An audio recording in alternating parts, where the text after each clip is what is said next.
নমস্কাৰ, মই আজি বাস্তুৰ এটা সৰু বিষয় লৈ আহিছোঁ। সেইটো হ'ল আমি ঘৰ এখন বনাওঁতে কেনেকুৱা কথাৰ ওপৰত গুৰুত্ব দিব লাগে।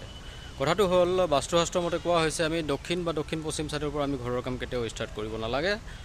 ঘৰৰ কাম ষ্টাৰ্ট কৰা মানে যেনেকৈ আমি খুটা পুটা বুলি কওঁ, বা আমাৰ আজিকালি মাল্টি ষ্টৰী বিল্ডিংবিলাকত আপোনাৰ পাইলিং কৰে। তো যিকোনো তেনেকুৱা ধৰণৰ কাম যিটো ফাৰ্ষ্ট ষ্টাৰ্ট কৰা যিটো হয়, সেই ষ্টাৰ্টিংটো আমি দক্ষিণ বা দক্ষিণ পশ্চিম ছাইডৰ পৰা ষ্টাৰ্ট কৰিব নালাগে। সেইটো আমি ষ্টাৰ্ট কৰিব লাগে পূব বা উত্তৰ পূব দিশৰ পৰা। দক্ষিণ বা দক্ষিণ পশ্চিম দিশৰ পৰা ষ্টাৰ্ট কৰিলে তাত বাস্তুদোষ হয়, আৰু সেই ঘৰটো ওলাবৰ কাৰণে মানে কমপ্লিট কৰিবৰ কাৰণে বহুত দীঘলীয়া টাইম লাগে। মানে তাত এটাৰ পিছত এটা বিভিন্ন ধৰণৰ প্ৰব্লেম আহি থাকে।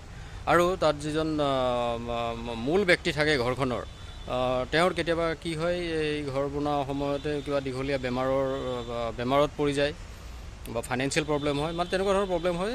আপোনাৰ ঘৰটো য'ত আপোনাৰ 7 মাহ 8 মাহ বা এবছৰত কমপ্লিট হ'ব লাগিছিলে, সেইটো 5 বছৰ 6 বছৰ 7 বছৰ গুচি যাব পাৰে।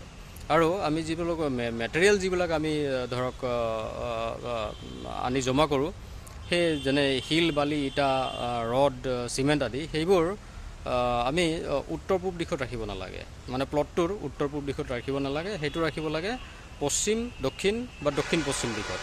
তাত ষ্টক কৰিব লাগে আৰু কামটো ষ্টাৰ্ট কৰিব লাগে পূব বা উত্তৰ পূব দিশৰ পৰা।